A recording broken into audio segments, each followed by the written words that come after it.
Kumpirmado na ho na out na si Alden Ayo bilang head coach ng Converge. Ito ay isang biglaang desisyon na ginawa ni Alden Ayo at ng management mismo. Hindi ba kayo nagtataka na si Alden Ayo pa ang gumagawa ng shots doon sa Kadayawan Festival, tapos di pa nga nagsisimulang PBA Season 49, agad na siyang tinanggal?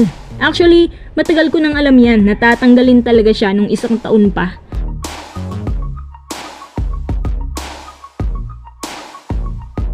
Bago tayo magpatuloy, kung nais susuportahan ang aking channel, just click subscribe and share. Sa lahat ng aking TikTok followers, pakibisita naman ang ating showcase segment. Kung may magustuhan ka, click mo lang yan at ayos ka na. Kung hindi nyo naalala, nung huling taon ko pa sinabi to sa inyo, sumama ang loob ni Alden Ayo dahil umanong masama ang selection niya sa mga players at sa mga ginagawa nilang trades. Tapos hindi rin daw marunong pumili sa draft. Simulat sa pool, siya na rin ang sinisisi ng management sa lahat ng pagkatalo nila. Yung sistema din nabubulok na raw. Ano ba talagang pinag-ugatan ng lahat ng to? Kung mapapansin nyo, si Alden Ayo naman ang gumagawa ng shots para sa Converge. Yun na nga mismo ang problema, kasi sa nangyaring labanan dun sa Kadayawan Festival, kahit nga ang Lasal, hindi nila magawang talunin. Ano bang nangyayari? Sa 4 na games, isa lang ang naipanalo nila. Ganun na ba talaga kahirap itong festival na to? Dahil sa bagsak pa rin na resulta, sa recent games, naisipan ng management na kapag pinagpatuloy pa nila si Alden Ayo ang coach, sa upcoming season wala pa rin pagbabago. Kumbaga, kung ano yung resulta sa festival, ay siyang reality check na dapat para palitan ng coach at siyang sasalamin na rin ang paulit-ulit na resulta every game. Halos 2 conferences na rin ang Converge ang first honor sa pinakapuwet ng standings.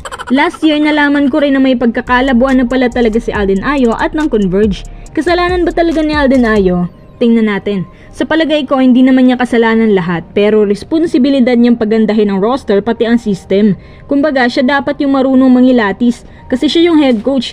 Pero yung mga kinukuha, halos hindi naman napapakinabangan. Tsaka ito pa, si Alden Ayo din umanong dahilan kaya tanking sila kay Balti. Tapos ang resulta, hindi pa agad magagamit si Balti dahil sa rights nito sa Pampanga. So ibig sabihin, maghihintay pang Converge ng halos 5 buwan para lang makalaro ito. Bukod sa wala masyadong comprehension ng coach, medyo tagilid din ang roster na nabuo under sa kanya. Parang dugtong lang to sa sinabi ko kanina. Para sa akin ang Converge ang weakest roster sa PBA ngayon. At ito nga mismo ang ayaw mangyari ni boss sa kanyang team. Ngayon naman, dahil nga pinalitan si Alden Ayo, ang pumalit po ay si Franco Atienza. Kung hindi ako nagkakamali, siya yung isa sa mga kabilang sa coaching staff ng Alaska noon, di ba?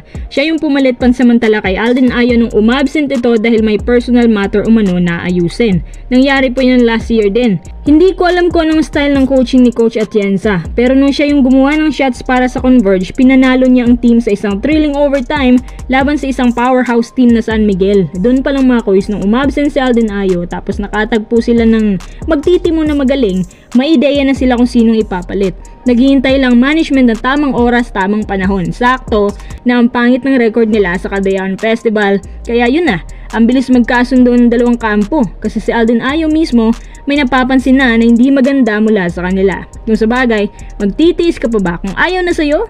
Ang lalim ng mugot Nagtataka rin ako kay Alden Ayo kung bakit maganda naman ang pasok niya, pero biglang cambio agad down to weakest team sa PBA ang Converge. Pero sa palagay niyo mga quiz, kasalanan ba ni Alden Ayo ang pagbagsak ng Converge sa PBA?